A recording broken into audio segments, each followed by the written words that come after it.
So, hello everyone, how are you? I hope you all are good.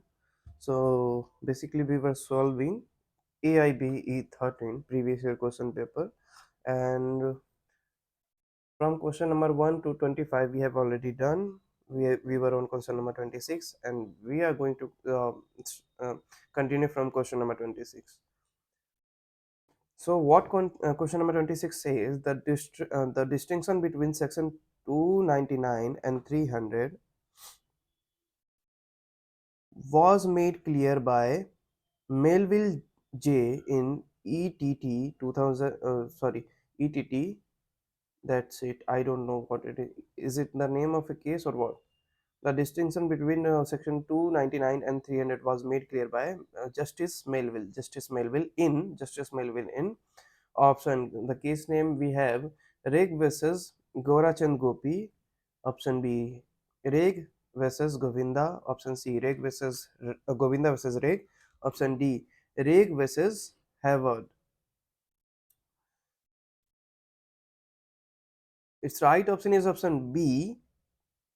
Uh, this case is basically one of the most cited precedent for distinguish between culpable homicide and murder, which is section 300 IPC, and culpable homicide section 299 of IPC. The court analyzed the degree of intention and knowledge required for both offences. So its right option is option B. Question number 27. Which of the following is not a federal feature of any constitution? Which of the following is not a federal feature of any constitution? Option B have a written constitution. Option B, double set of government. Option D, rigid constitutional. Option D, single citizenship. Its right option is single citizenship. India follows the unitary citizenship model, only means Indian citizenship. Unlike the dual citizenship system, federal countries like the USA. So, India follows only the unitary citizenship model.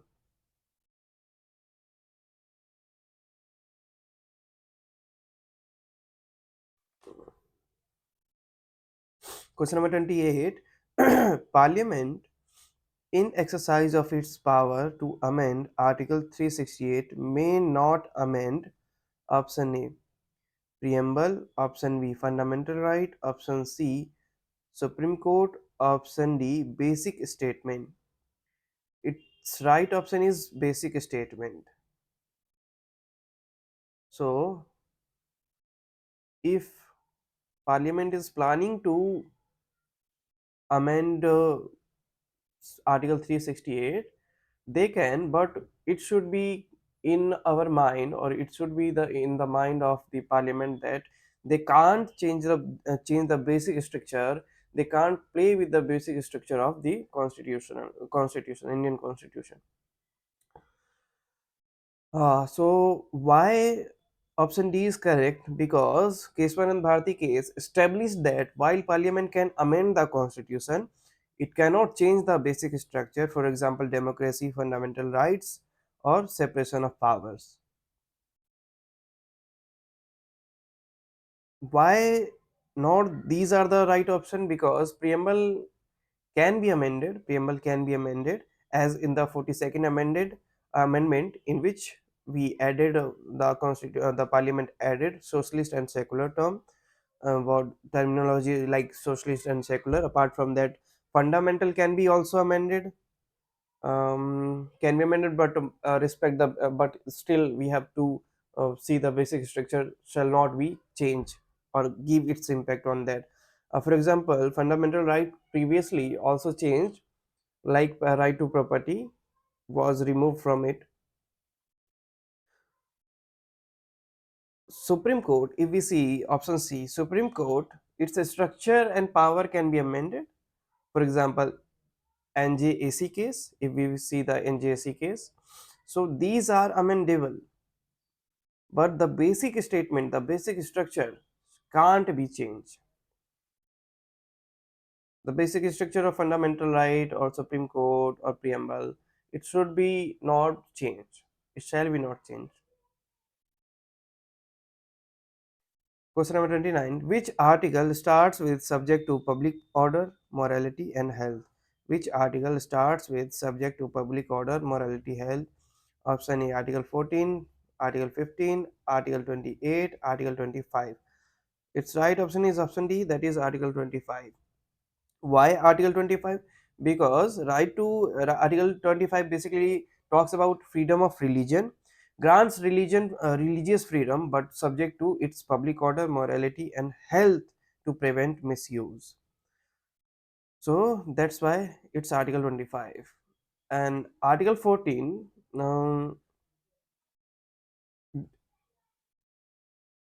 there is no mention of public order, morality and health. It talks about equality before law. Similarly, Article 15, which is related with prohibition of discrimination, deal with social equality, not with religious freedom.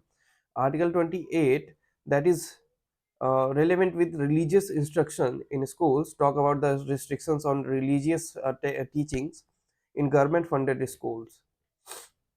So that's why uh, that's why these are not the right options, and we have the right option, that is Article 25, because it is it talks about freedom of religion and grant religious freedom, but subject to it's subject to public order, morality and health to prevent misuse of it.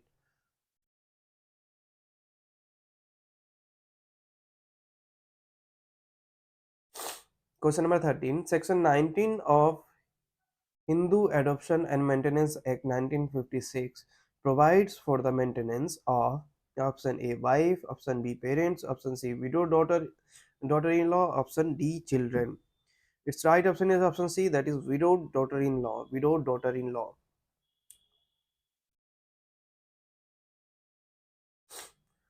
So section 19 mandates that if a widow is unable to maintain herself, her father-in-law must provide for her maintenance subject to certain conditions.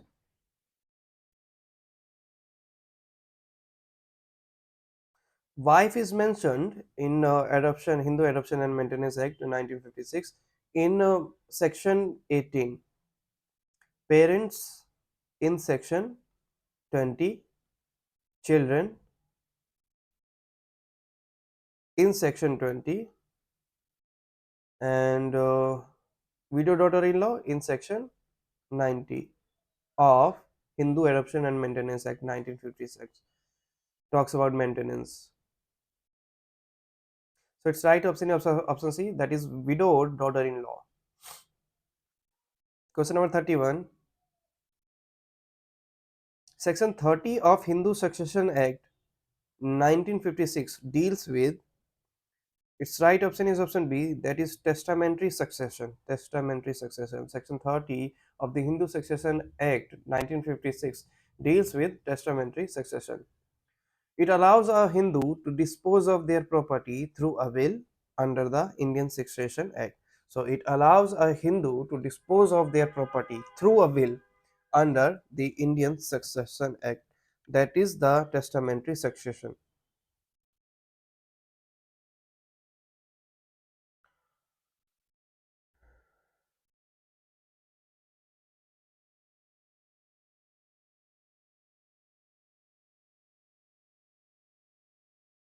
If we see relevant sections of Hindu Succession Act, no,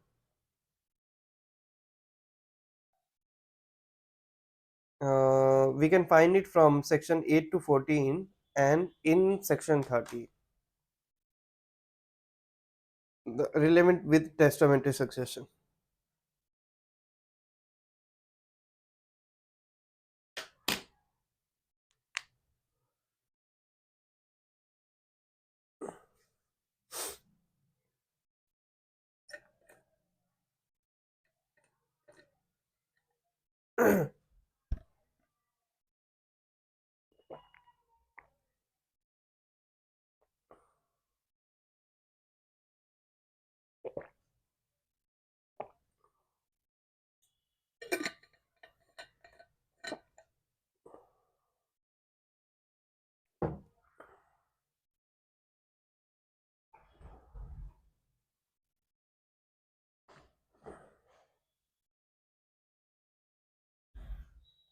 Next question: which one of the following section, question number 32, which one of the following sections of CRPC deals with examination of person accused of rape by medical practitioner? Which of the following section of CRPC deals with examination of person accused of rape by medical practitioner? Option we have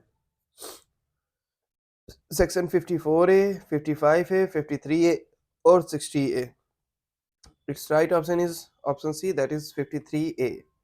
53A was added to allow medical examination of a rape accused to gather evidence. On the other hand, section 54 talks about general medical examination of arrested person.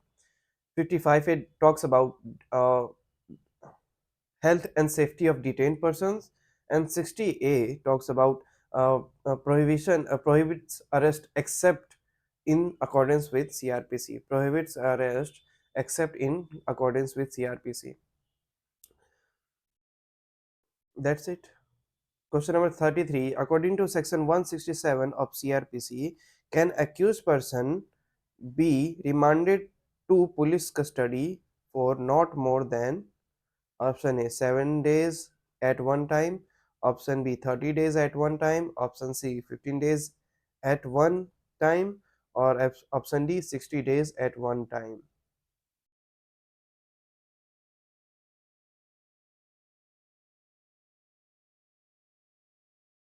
Its right option is option C, that is 15 days. So under basically under section 167 of CRPC, a magistrate may allow police custody up to 15 days, up to 15 days for investigation. If we see 7 days, so it only applicable in special cases before an executive magistrate. 30 days or 60 days for judicial custody, not for police custody. That's it. So 30 and 60 days for judicial custody, but not for police custody. For police custody, the court can only uh, what we say, allow the police uh, to for the remand thing for maximum 15 days at one time.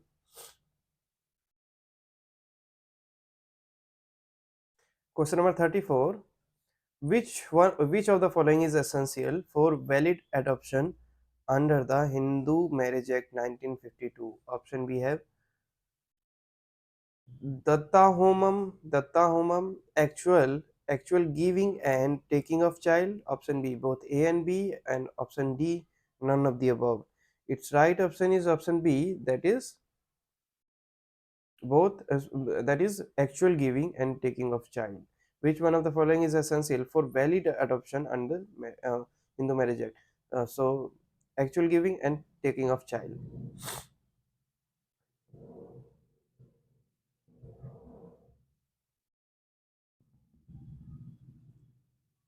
That's it.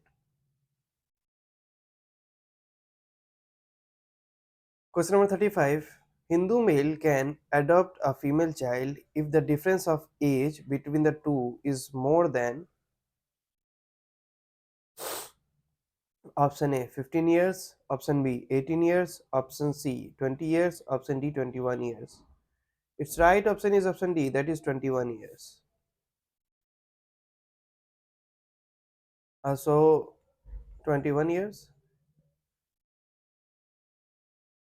as per section 11 of Hindu Adoption and Maintenance Act, that states that an adoptive father must be at least 21 years older than the girl.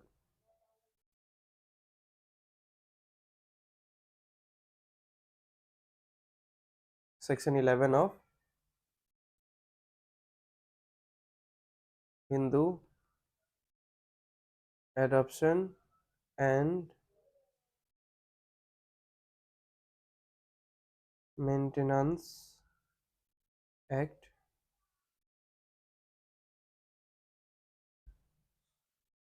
I don't know the, yeah, it's 1956.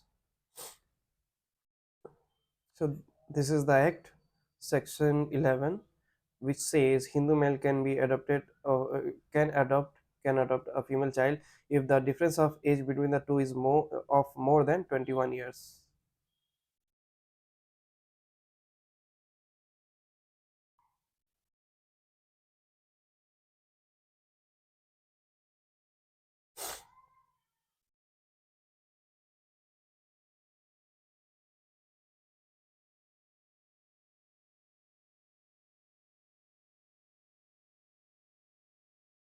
Question number 36. Which of the following relations is not dependent under Section 21 of the Hindu Adoption and Maintenance Act 1956?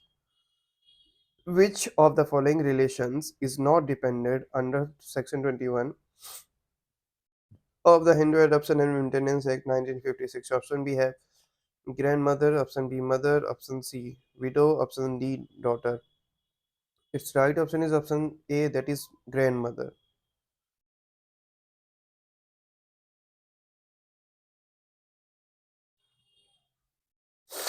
Question number 37. A communication made to the spouse during marriage under Section 122 Evidence Act, a communication made to the spouse during marriage under Section 122 of Indian Evidence Act.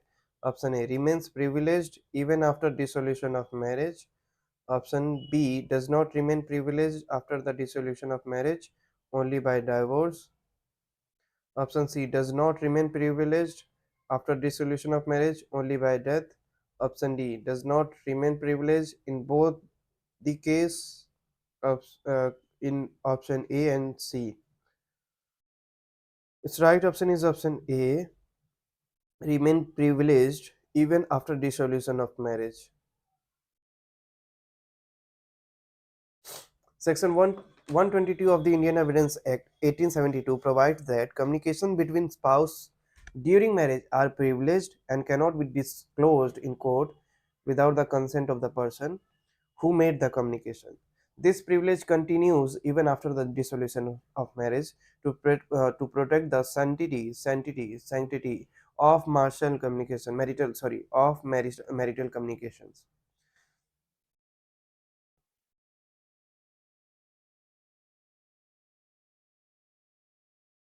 Question number 38.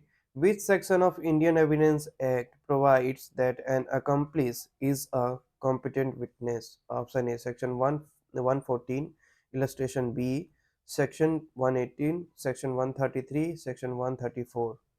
Its right option is option C, that is Section 133. So, Section 133 of Indian Evidence Act states that an a compliance is a competent witness against an accused. However, courts usually require corroboration due to the inherent unreliability of a compliance testimony. Section 1, if we see Section 114, 114 illustration B, that suggests the compliance evidence should be treated with caution but does not establish competency. Section 118 deals with the general competency of witnesses, and Section 134 relates to the number of witnesses required for proof. Its right option is option that is Section 133, and the reason is that uh, it states an a compliance is a um, basically it's deal with the competent witness compliance as an competent witness, but corroboration also required in that case. Question number 39. Which is the subject matter of neighboring right protection? Option A, performance. Option B, dramatic work. Option C, geographical indication. Option D, new varieties and plants. Its right option is option A, that is performance. Neighboring rights is intellectual property law, protect performers, producers of phonogram, and broadcasting organization. This is distinct from copyright, which primarily protects original works of authorship like books, music, and films.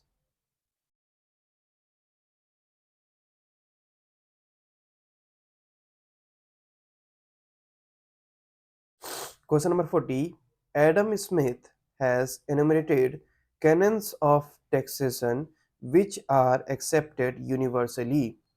Option A, equality and certainty. Option B, equality, convenience and economy. Option C, equality and economy. Option D, equality, certainty, convenience and economy. Its right option is option D, that is equality, certainty, convenience and economy. Adam Smith proposed four canons of taxation in his book The Wealth of Nation, an inquiry into the nature and cause of wealth of nation. It was the name of his book. I think it came in 1726, I guess. So in that book, Adam Smith proposed four canons of taxation in his book. In short, we say The Wealth of Nation. First, equality. Taxes should be fair and proportional to income. Option B, sorry, taxes should be fair and proportional to income. C, certainty. Uh, Taxpayers should clearly know their obligations. Taxpayers should clearly know their tax obligations. Convenience. The collection process should be simple and practical. The collection process should be simple and practical. Economy. The cost of tax collection should be minimal. The cost of tax collection should be minimal.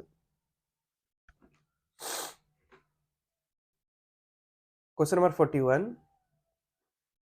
For the first time in India, income tax law was introduced by Sir James Wilson in the year. Option B. Option B है. Option 1886. In 1886, in 1858, in 1860, or option D, none of the above. Its right option is option 1886. 1886. These are the this or this wala year.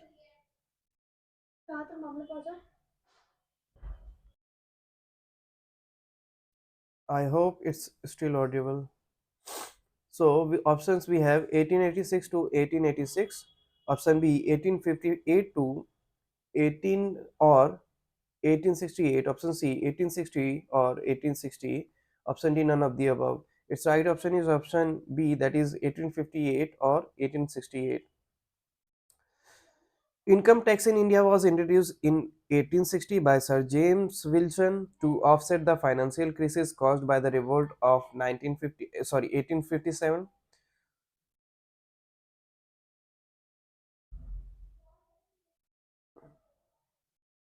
And the 1886 Income Tax Act formally codified taxation rules but was not the first introduction. 1886. 1886. So formally codified taxation rules but not was not the first introduction. And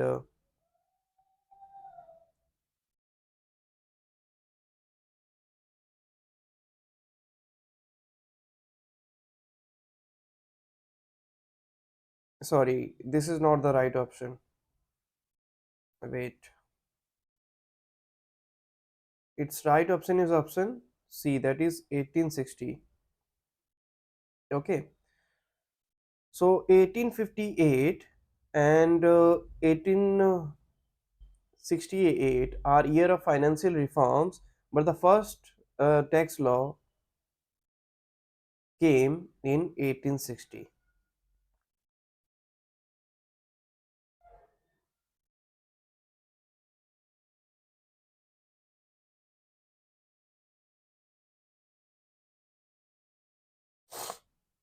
You have to confirm this question. I have a doubt between B and C, so it might be C or B.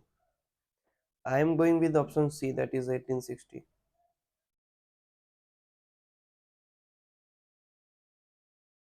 Question number 52. Which one of the following section of CRPC deals with compoundable compoundable offense? Option we have section 319, 320, 321, 324. Its right option is option B, that is section 320. So 320 of CRPC deals with compoundable offense. Section 319 deals with the power to proceed against other person appearing guilty. 321 deals with or allows the public prosecutor to withdraw prosecution. 324 is an IPC provision related to causing hurt by a dangerous weapon.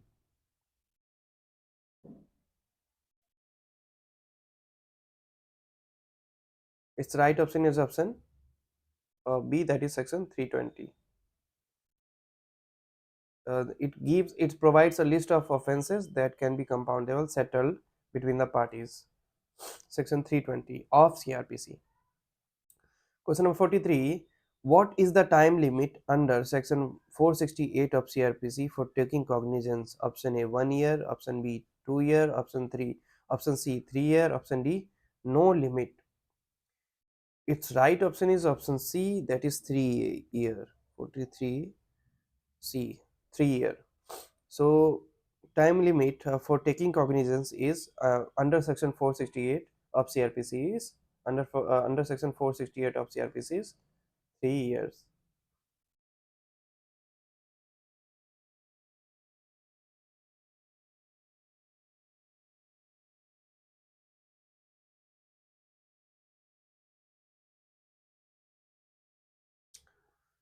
Section 468 of CRPC sets time limits for taking cognizance up to 1 year cognizance, within 1 year, between 1 and 3 year cognizance with 3 years, more than 3 years, no limit. 1 year 1 year applies only to minor offense while no limit applies to serious offenses. Okay, so if the offense is serious, then in that case there is no limit. If the offense is minor in nature, minor by nature, then the duration will be 1 year to take the cognizance on that. And if we talk about section 468, in that case it is 3 years.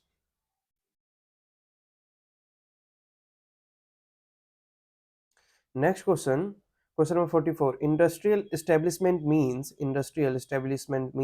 option A factory, option B a mine, option C, option third. Sorry, okay. First, if a factory, second, a mine, third, a plantation, fourth, an industry. Now, option we have option A, first, second, third, fourth. Option B, first, second, third. Option C, first and second only. What about option D? We don't have option. Yeah, option D is only first. Its right option is option B, that is first, second, and third. That means a factory, a mine, and a planet, a plantation. So industrial establishment means a factory, a mine, a plantation.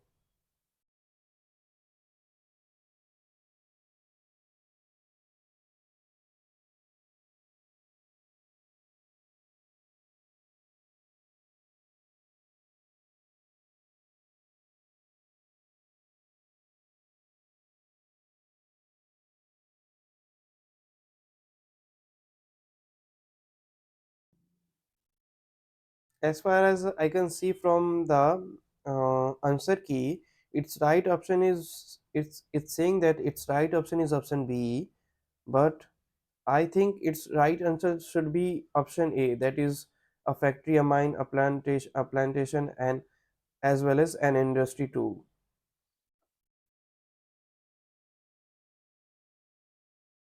But let's go with this only.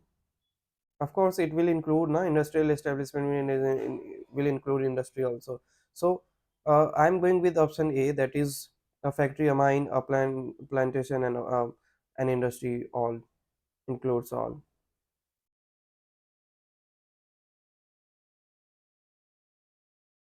So basically, the industrial establishment is derived from the labor law, is connected with the labor law, and in that, an industrial establishment includes factories, mine, plantation, and industries where the workers are employed. So it right answer shall be or should be option A, that is a factory, a mine, a plantation, or and an industry too. Question number 45. The strike should be called only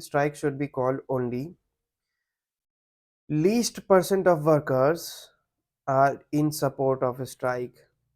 Option A 10, option B 15, option C 20, option D 25. I am so sorry, मैंने ये वाला question किया था ना, इसमें ये जो है हिंदी वाले हैं तो इसको छोड़ो, ये ऑप्शन थे हमारे पास। मेरे बाद में मेरे ध्यान में आया, अभी जस्ट अभी आया, मतलब कि यार मुझे लगा कि स्लैश मीन्स वही वाला है, बट नहीं, ये नहीं है, ये बस ये ऑप्शन थे हमारे पास।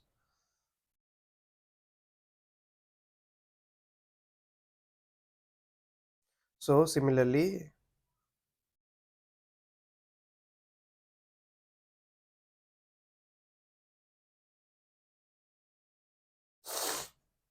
what question says strike should be called only least dash percent of workers are in support of a strike.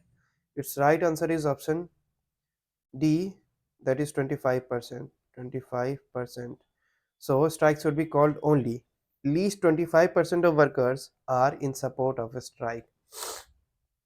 कि कम से कम 25% लोग जो हैं वो हड़ताल पे हों तब जाके वो स्ट्राइक माना जाएगा।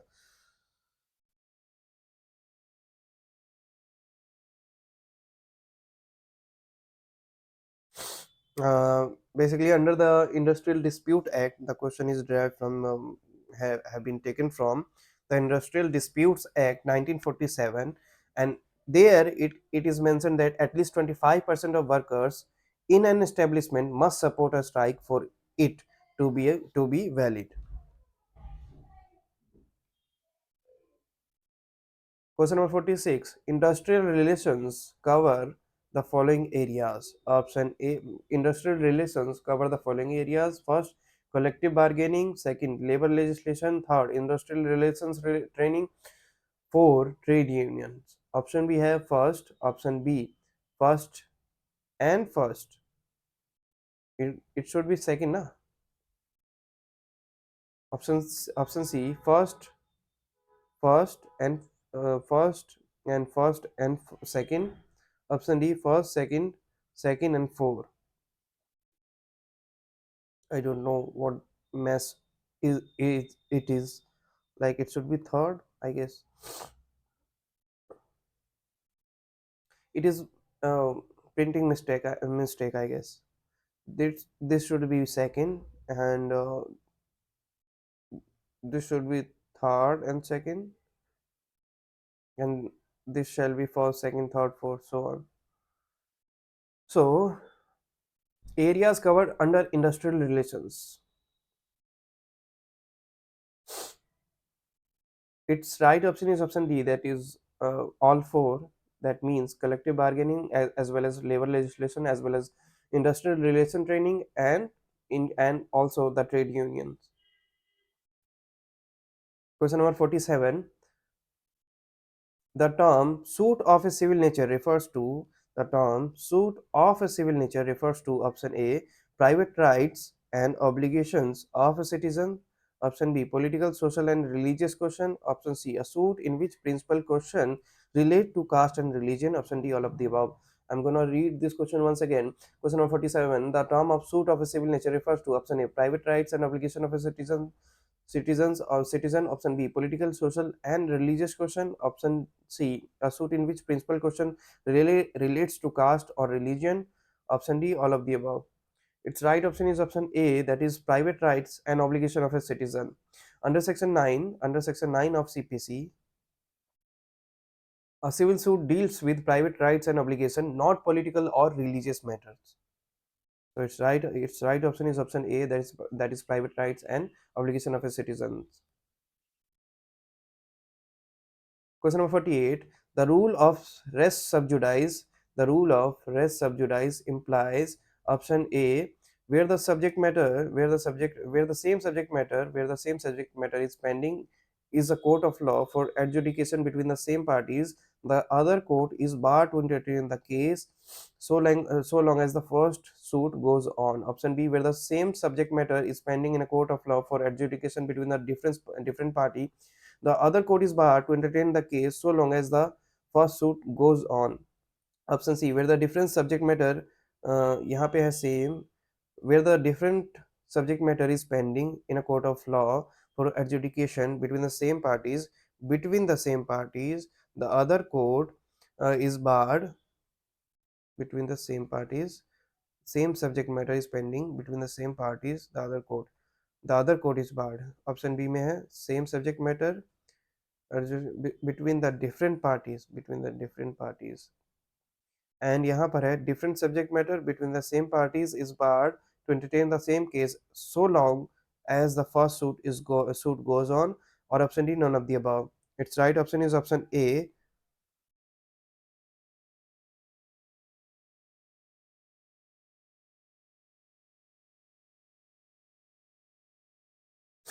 Sorry, its right answer should be option C, that is where the same subject matter is pending in a court where the sorry A sorry A where the same subject matter is pending in a court between the same parties. Same subject matter in a court between the same parties, the other court is barred to entertain the case so long as the first suit goes on. Section 10 talks about res sub judice, prohibits another court from trying the same case between the same parties to prevent conflicting judgment. That's it.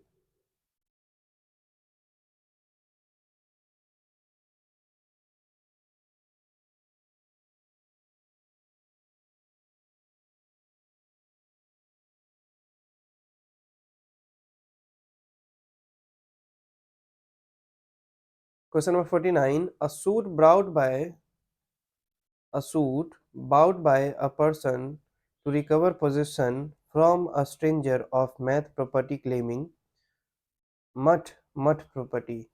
A suit brought by a person to recover possession from a stranger of mud property, claiming it as hire of deceased Mahant.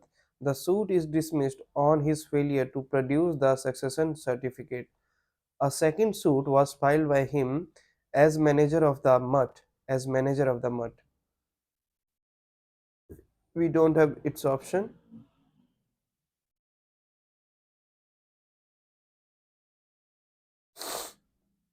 but if a suit as we analyze, if a suit was dismissed due to lack of succession proof, a fresh suit as a manager may be valid under Order 2, Rule 2. Under Order 2, Rule 2. That's it. So it may be allowed to bring the fresh suit under Order 2, Rule 2.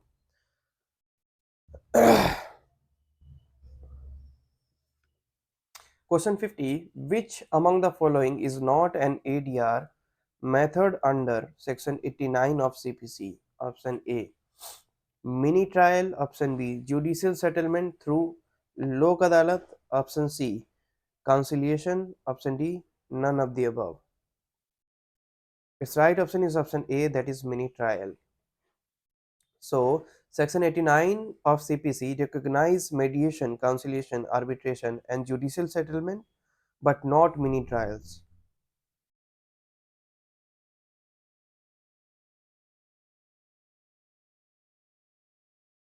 By the way, the interesting point is judicial separation, judicial settlement is also a part of ADR.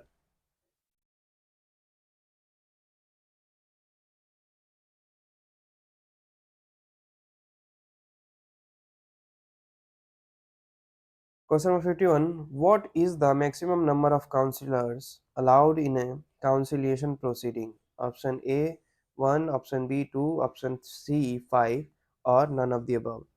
Its right option is option D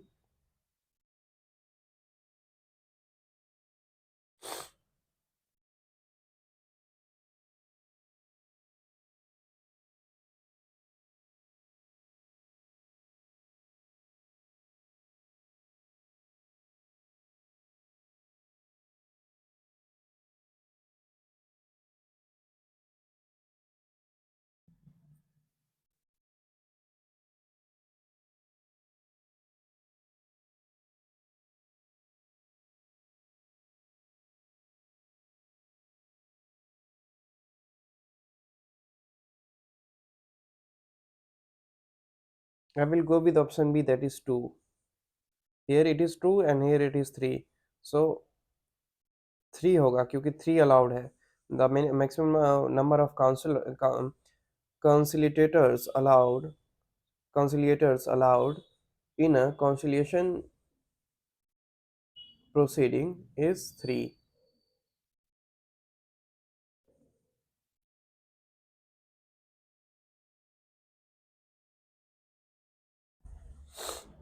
Section 64 of the Arbitration and Conciliation Act 1996 allows for 1, 2, or 3 conciliators, but typically prefer 1 or 3. It should be between 1, it can be 1 or 3.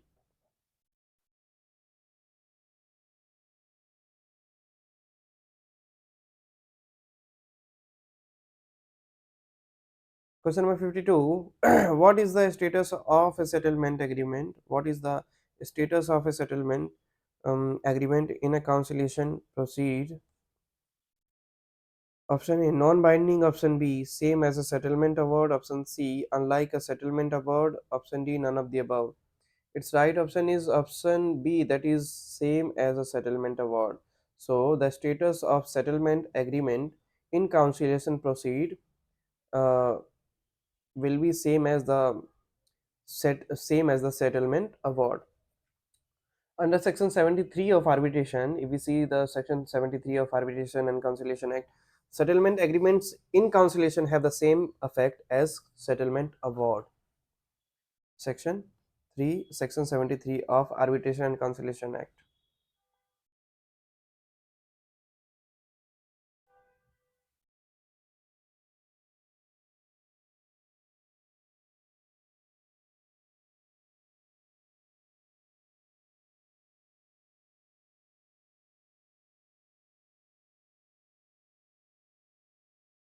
Question number 53. Under section 118 of India Act, under section 118 of the India Act, a person is a competent witness if he or she, it is Indian Evidence Act. Here it has been mentioned like India Act.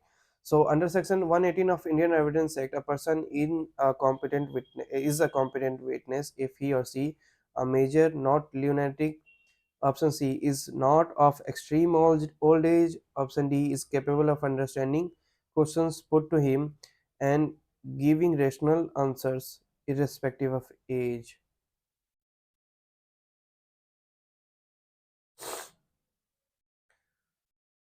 Option is option D, that is capable of understanding question put to him and giving rational answers irrespective of age. Why? Because section 118 state competency depends on the ability to understand and respond rationally. So it is not on basis of major or not lunatic, but on the basis of like what senses he is in. Like if he is capable, his senses are working properly, then he can be a competent witness. Question number 54, and where it is mentioned in section 118 of Indian Evidence Act. Question number 54. Which of the following judgment is irrelevant under section 43 of Indian Evidence Act? Option A, judgment of an insolvency court. Option B, judgment of a criminal court. Option C, judgment of a matrimonial court. Option D, judgment of a probate court. Its right answer is option B, that is judgment of a criminal court.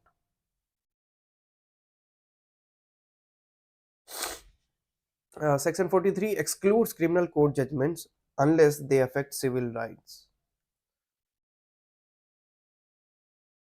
And insolvency court and matrimonial and probate court, these are relevant in civil matters. So these going to be relevant, but the criminal courts judgment of criminal courts are irrelevant as far as it is not affecting a civil right.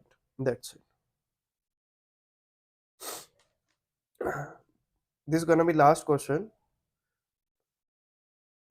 of this video, and we will continue the next further question in our next video.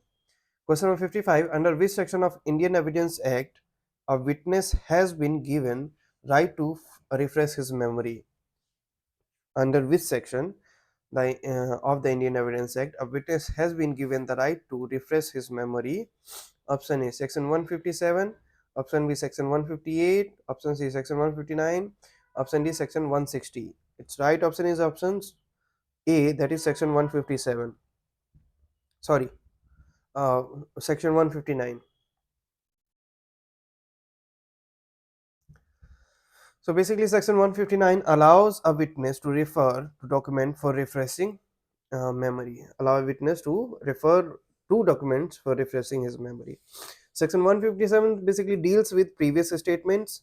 158 relates to statement used in corroboration, and 160 is not relevant. So its right answer is option C, that is 159, to refresh his memory. That's it. So we will continue the upcoming question, next question from 56 so onwards in our next video. Till then, have your time.